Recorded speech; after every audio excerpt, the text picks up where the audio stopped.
Welcome back, everyone. Today, we're going deep on Bill Clinton's post-presidency. Oh, interesting. Yeah, using his 2024 book, Citizen. We're going to really try to understand how he's worked to make a difference, outside of politics. Okay. Global philanthropy, tackling some really tough issues, even some behind-the-scenes stuff with world leaders.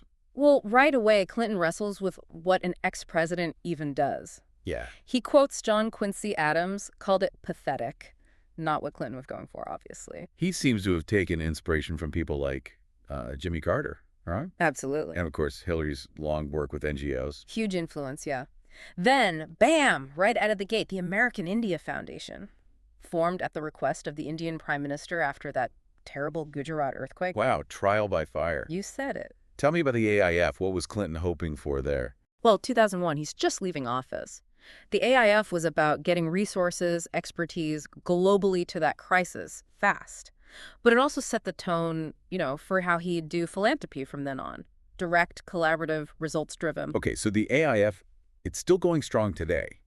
But then, 2004, the tsunami. Mhm. Devastating. Clinton's right in the thick of it, and he really stresses it wasn't just about throwing money around. Right. He's big on strategic partnerships, governments, and NGOs. One example, they helped widowed fisherwomen in India after the tsunami. Not just handouts. They helped them make incense candles. Sustainable income, way to rebuild. That's thinking long-term, not just the immediate crisis. Speaking of partnerships, there's that one with George H.W. Bush post-Katrina. What struck you about that? Really powerful. Even with all the political division, there's common ground when people are suffering. You can tell the book, Clinton was deeply affected by what he saw post-Katrina, especially the Houston Astrodome. He doesn't sugarcoat it. The Astrodome, packed with evacuees, it became a symbol, the socioeconomic disparities the disaster exposed. And then Haiti. Clinton's involvement there goes way beyond disaster relief. Oh, yeah.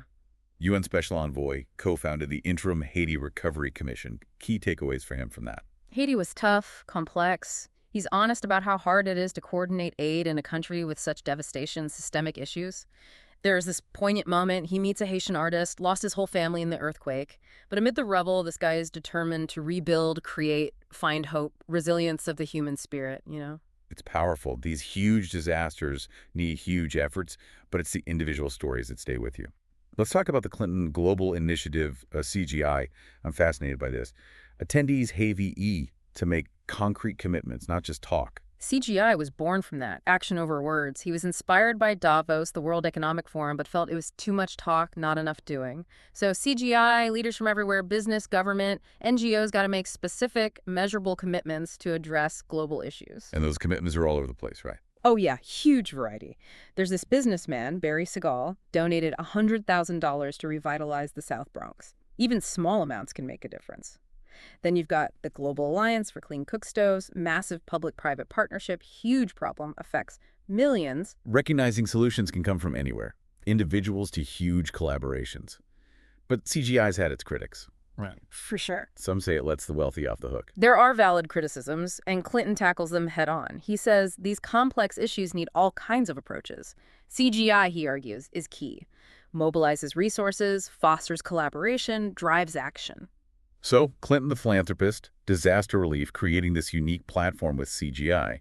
But then the book goes into a whole other thing, America's increasingly polarized political scene. Fascinating, but kind of sobering how political discourse has changed since Clinton left office. He traces it, from the 90s optimism to the Tea Party, that divisive rhetoric that took over the 2016 election. Okay, let's get into that more after the break. I'm really curious to hear his take on how we got here. He talks about this shift, you see, from what he called positive populism in his day to this us versus them.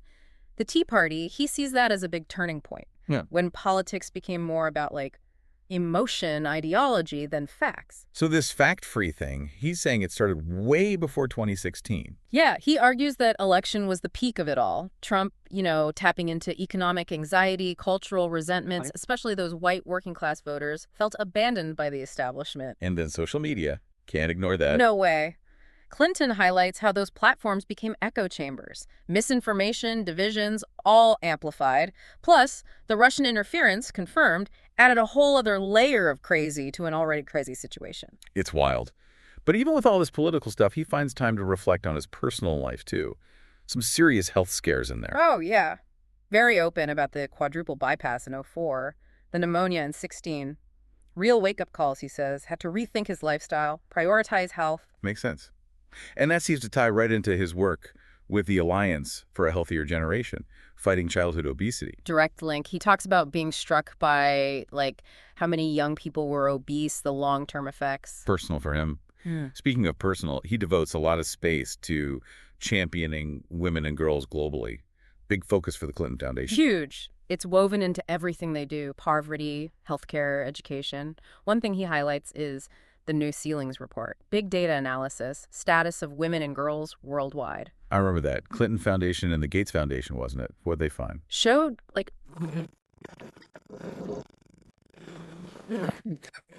education closing, but big problems remain. Discrimination, violence, women still underrepresented in leadership, lots of economic sectors. So good and bad news, mixed bag. Exactly. And he uses that report to frame their work empowering women and girls. Projects in Africa, India, Latin America, everywhere. Global movement. Clearly passionate about it.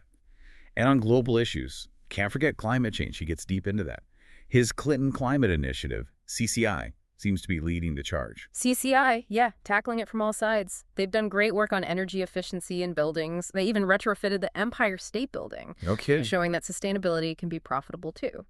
And it's not just these huge projects. They worked with LA to swap like 140,000 streetlights to LEDs. Huge energy savings. Just finding solutions big and small, not just cities though, right? Nope, forests too. They've been big on protecting forests, sustainable agriculture in places like Indonesia, Kenya, Guyana, working with governments and local communities. With climate change, it feels like he's pushing back on that doom and gloom feeling, saying there are solutions, progress is happening. He's definitely for a more proactive, optimistic approach, but he also calls out the political roadblocks, especially in the U.S. It sounds like he's frustrated with the denial, this stalling, preventing action on climate change. Yeah, he doesn't hold back on criticizing those who put politics above the planet's future.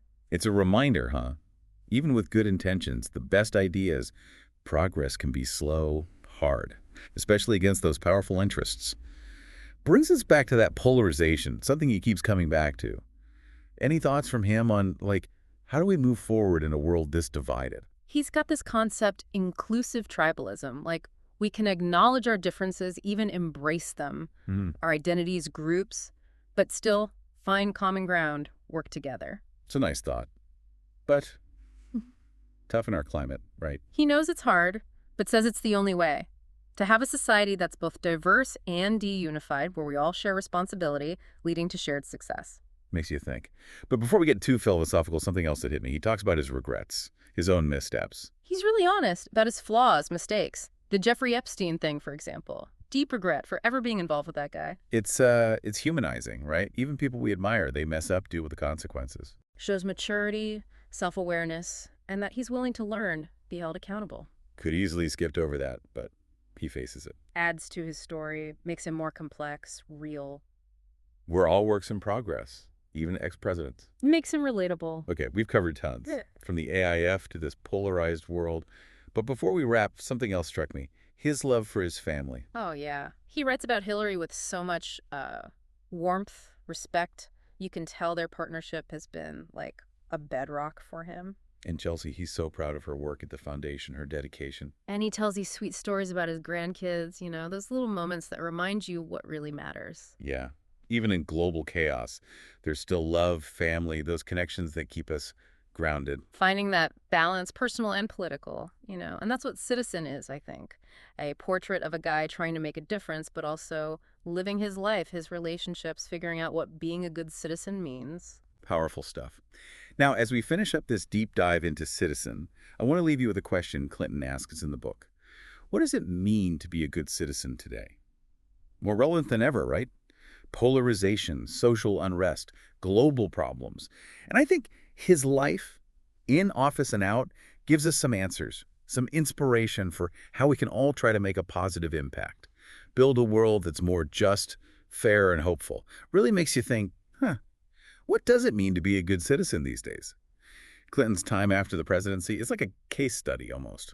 He seems to be saying it's all about action, right? Not just what you believe, what you say, but actually doing something to make things better. And he's in the trenches, negotiating drug prices, working with Yeah. farmers in Rwanda to boost their coffee production, even diving into those complicated carbon markets. Total policy wonk, yeah. But he gets the importance of stories, too. He's always bringing in those personal moments, the people he's met, their struggles, their wins. It's what makes his work so engaging. Like he's saying, these aren't just issues, these are people's lives. Mhm. We talked about this Clinton as this pragmatic optimist. He sees how hard things are, but he really believes in progress. He's not naive. He's seen the bad side of politics, people who fight change no matter what. But he's also seen amazing courage, resilience, people helping each other. That's got to be what fuels his optimism, seeing those sparks of hope even when things are tough. We could all use a bit of that these days. Mm. And even as he's pushing for that hopeful view, he's also, like we said, honest about his own mess-ups. Doesn't hide his flaws, which makes his story even more powerful, I think. Totally. The Epstein thing, for instance. He could have just ignored it, but he chose to face it. We all make mistakes, right? Is that we learn from them, hold ourselves accountable. That's what counts. Yeah, and it makes his message stronger. He's not saying he's perfect. He's just a guy trying to be better, make a difference. We can all relate to that. That's why Citizen is such a good read. It's more than a memoir, more than just policy ideas. It's about how to live a life that matters. Mm. And sure, Clinton's had chances. Most of us never will. But his message is for everyone. We all got to try to make the world better. And he's not saying there's one way to do it. Being a good citizen, it can be anything. Small acts of kindness, taking on those huge world problems, it all counts. There's this amazing quote he uses from Tennyson's Ulysses. "'Tis not too late to seek a newer world. No matter who you are, what you've done, you can still create change, fight for something better, leave things a little brighter." It's like a call to action, saying, get out there, embrace the journey, the good and the bad. And he's still on that journey himself, still searching, still pushing for progress, believing we can make a future worth having together. I love that. Well, as we wrap up this deep dive into Citizen, I hope you're feeling inspired, ready to be a good citizen in your own way. We all have the power to make a difference. That's what Clinton's story shows us. Thanks for joining us for this deep dive, everyone.